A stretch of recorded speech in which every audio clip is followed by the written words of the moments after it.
Well, YouTube, what's saying with it? It's your boy, Young Charlo, you feel me? Or Charlo Phase, whatever you want to call it. I'm back doing my YouTube, just trying to stay consistent, trying to stay focused with it, you feel me? I just want to drop some content that is, safe for upcoming barbers who are really still learning, you feel me? And, coming up as a barber, I used to struggle with finding good YouTube barbers who didn't cut out. They really went through the whole process. On this video, I did make some cuts, some edits just to save time, being that this is my first time, not first time, but my first video back. So I didn't get all the footage I wanted to get. I didn't get all the angles I wanted to get, but it will get better as we progress throughout this little journey, you feel me? So, my client came in, he wanted that high skin taper. Keep the fro, keep the beard, fade in the beard. So, we had to get him right, man. So I'm just starting, I'm just combing out his hair, trying to see how his hair laying. This like a every week, every 2 week client. So I kind of know every direction his hair grows in, but we just combing it out because that's how you start off a haircut. Combing the hair, brushing the hair, and just starting off clean. So, to start it off with the fade, I always do my side fades first most of the time. That's just a closed clipper, and I try to keep it from ear to the bottom of where he would curve if he had a C cup on his fade. And then I go in with my edges and bald it out. Some people don't like to do that because it leaves a hard line, but you just gotta know how to get it out. So lately I've been trying to prep the hairline before I even start fading for real, just because I'm not washing hair, so I would rather fade his hair while it's clean too. So I'm just putting the lather on there, and then I'm gonna hit him with the hot towel and let the cake bake, man. Gotta let the cake bake. That's how you get a nice crispy edge up every time. So yeah, you're gonna let him sit for a little bit, you know. Just and it's not always about rushing. Take your time on your cuts, man. That's the most important thing. Just make sure you're taking your time and you're not rushing, bro.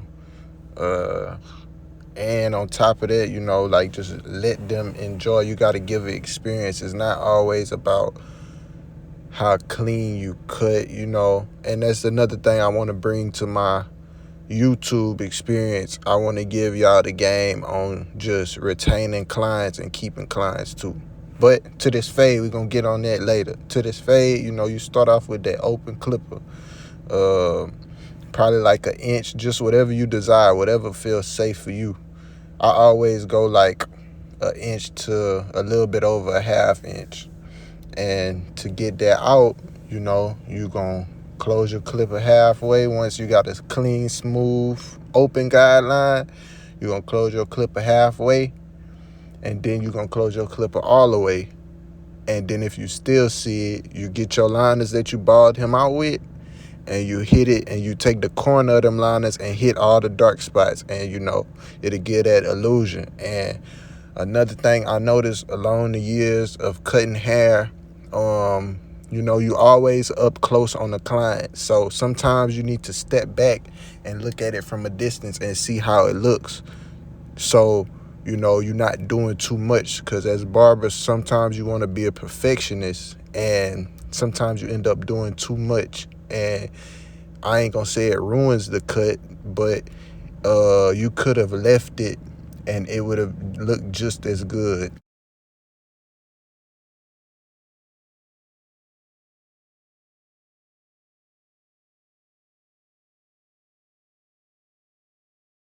So now we're working on that middle part of the fade. And to take this line out, you're going to start with a 1 guard.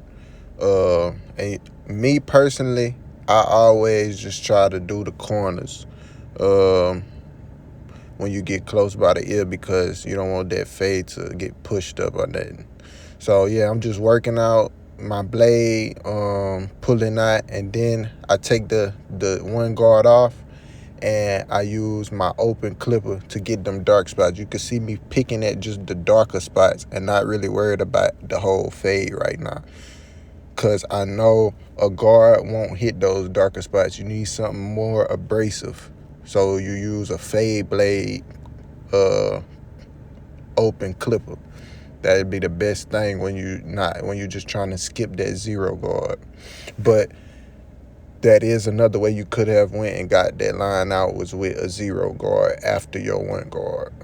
And right here, I'm really just I'm freestyling for real, for real. I'm seeing I got my one guard in my hand, and I'm just moving around with it. You feel me? And I'm really starting that top half of that fade for real, for real. That middle part is blended out for the most part. I might go back and touch it when I see that I need to, but the top half of that fade is what I had started worrying about. So right here, I'm getting my skip tooth. It's an 18th blade. This blade is like, it's like a feathering blade. It's a fade blade kinda, and it does exactly what it's called. It's a skip tooth, so it's catching every other hair. So it's good using to fading the top half of your fade into your bottom half of your fade. It's not too abrasive, so you wouldn't be able to use that for a bottom half of the fade. It's really for the top half of your fade. And my bad for being in the camera, but like I say, I'm working on this stuff, trying to get my angles better and all that. So yeah. And right here, I'm just going back to the bottom half of that fade. I got my open clipper. It's a different pair of walls. It's my carded walls. These aren't as abrasive as the other ones. And I'm just nitpicking. I'm just seeing, you feel me, the flaws in my fade, and just trying to get them out of there. But for the most part, this fade is done almost. I'm gonna go touch it up along the haircut. Right here, I'm just, trying to sculpt it, make everything blend into each other.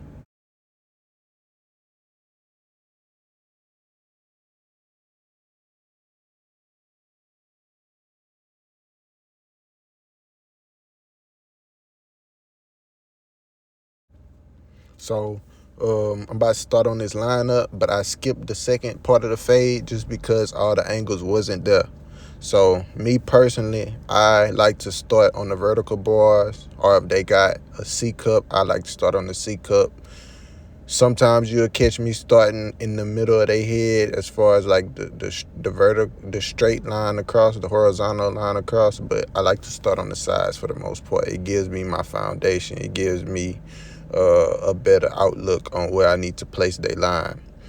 The only advice I can give you when you're doing lineups is be confident and be consistent. Take your time. Don't rush somebody lineup. Don't rush a haircut, period. But make sure you're not rushing. Make sure you're really mapping out where they lineup need to be supposed to be. And make sure you combing that hair down and hitting it in the same spot you had already hit it at. Don't comb the hair down and push it up to try to get it to be sharper. Everybody hairline is not gonna be razor sharp like motherfucking Jalen Brown, or whatever that nigga, Jalen Rose. Yeah, everybody haircut ain't gonna be like his. So this client, he don't get enhancements. And he doesn't have the darkest hairline, but when you prep the skin, you get it clean, it's dry, your clipper's gonna do the work for you. Just be confident and place it where it needs to be placed, and make sure you don't have no clippers that's too sharp. If you are going to hit their hairline multiple times, make sure you got some clippers that's not super zero gapped. So for the next few seconds or so, it's just gonna be me lying, and I'm keeping all of this just to show y'all how many times I hit his lineup, and to give you an outlook on, you can hit a lineup however many times you want if your clippers aren't crazy sharp, and if you aren't pressing, you're not heavy-handed. But I do want to take this time out just to touch on keeping clients and getting clients. As far as getting clients, you know, just promote yourself. You know, they got a lot of apps for us now. So use those boosts, pay for those boosts so you can show up number one in your area. That's one thing. Use your pay for promotion on Instagram, Facebook. There's nothing wrong with paying for promotion if you're going to see clients come in. There's nothing wrong with paying for it if it's going to make you money. You feel me? When I was living in Dallas, the barber that I was cutting with, shout out Trail Lady Barber, she used to pay for promotion for the whole shop just so we could, we could get clients. It ain't no reason why you shouldn't be here if we got clients coming through. If you're not getting clients, it's just because you're simply not putting in the work. So pay for that promotion. And as far as keeping clients, you keep clients by giving them an experience. Yes, people love barbers that can cut crazy good. But if you're a barber that can cut crazy good, but you never in the shop, you're not going to keep a lot of clients. If you're a barber that could cut crazy good, but you always late, you're not going to keep a lot of clients. So stay on time. That's one thing that I've realized clients like. When you always on time, you ain't never late. And if you are late, you always communicate. But I'm starting with this beard, so we're going to touch on that client retention and just gaining clients and keeping clients later.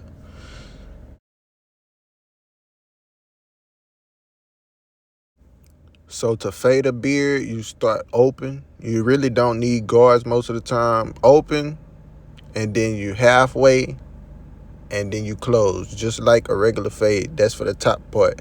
And to fade in that open to the beard, all you doing is you could get a skip tooth, or you could use your open clipper and just flick out. It's just feathering it. And, step back and then look at it. Because up close, you might look like it's still not faded. But step back and look at it, and then you'll have a better outlook on what it really look like. And it should be faded pretty good. And the back part of this haircut is really self-explanatory. It's the same steps that you would take for that high taper that I did in the front. And another thing about just keeping clients and getting clients, you just want to give your clients a feeling like, okay, you doing something that the past barbers aren't doing. It's not always about how good you cut, Sometimes it's just about somebody seeing that, oh, you take pride in your work. No barber is perfect, so, you just got to be different in a sense, like offering different services, different vibes, all that. Everything counts. It's not just about how good you can cut hair, because there's a lot of barbers that I've seen that aren't the best, but they stay booked up, and it's simply because they offer a service, the environment, it's a safe place maybe, or just they aura. People like being in their presence too. So you just gotta be different sometimes. And you just got to do more than what the average barber is going to do sometimes, so where you can keep clients. And sometimes that will get you more money too. And you can't make it all about just getting money, People sense when you're just trying to get money out of them. So make sure you're doing the things as far as adding more services, being you, just because you want to do that, not to try to get more money out of people, But back to the haircut, I'm just getting that little extra hair on his neck, making sure he ain't got nothing that I can't see that's hiding from under the cape, and just touching up his neckline a few more times. But yeah, man, y'all see how crispy the cut is? There ain't no enhancements, no white line, none of that. That's just straight clippers, and that's it, man. I ain't even put the razor on them yet. But yeah, that's what the hot towel. That's why I always use the hot towel, because once I started doing that, I noticed how easy it was for me to edge, and it gives you that natural ash look. That's why people use the pencil to make it pop. But this give it that natural pop when you use that hot towel. And you just seen me knocking down his mustache with an open clipper to where it's not looking all bushy. And I'm just lining up his beard, trying to keep it as high as I can, but dark. And I'll hit it with the razor afterwards. Sometimes I go straight in with the razor, but sometimes I do use the clipper first. Say, if you done made it this far in the video, go to the comment section and let me know what your favorite liners is. I want specific, like, don't just tell me wild baby, let's tell me exactly which ones. Me personally, I love the wild detailers, and I'm starting to mess with them Andis again, like the OG cordless. The OG corded Andis. I really been feeling those. Yeah, bro. But tell me what y'all favorite liners is in the comments.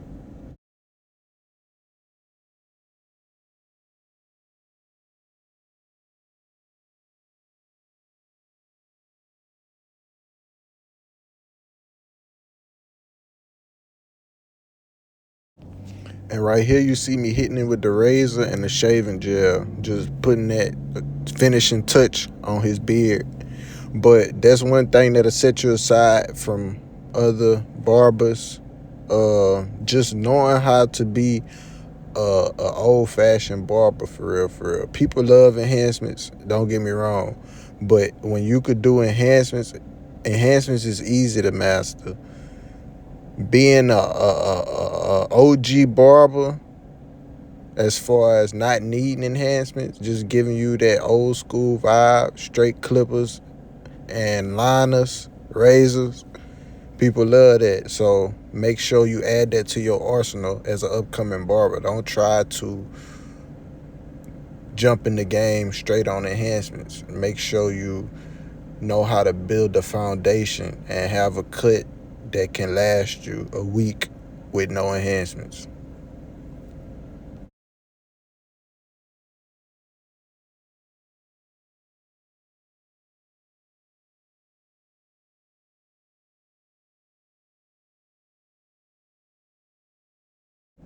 And right here, you can see me about to get at the mustache. My favorite liners to use when I'm doing mustache, at least on a mature person's beard, because their hair is mature. That's what I mean by mature. The hair is mature. It's like the hair on their head. Is these Andis Slimline Pro. They really work good.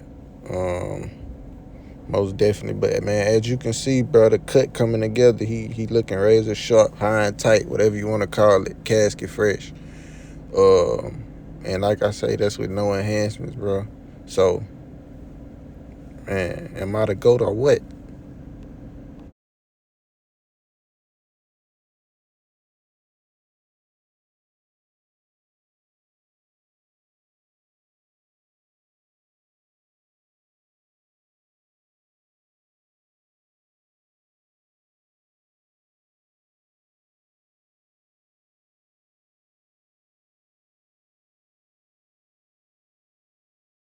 And if you done made it this far in the video, I'm about to give you a real jewel. This like some stuff that most people is gonna hide from you. They gonna gatekeep this. But Andis T-outliners with the small teeth blade is the best blade for black people.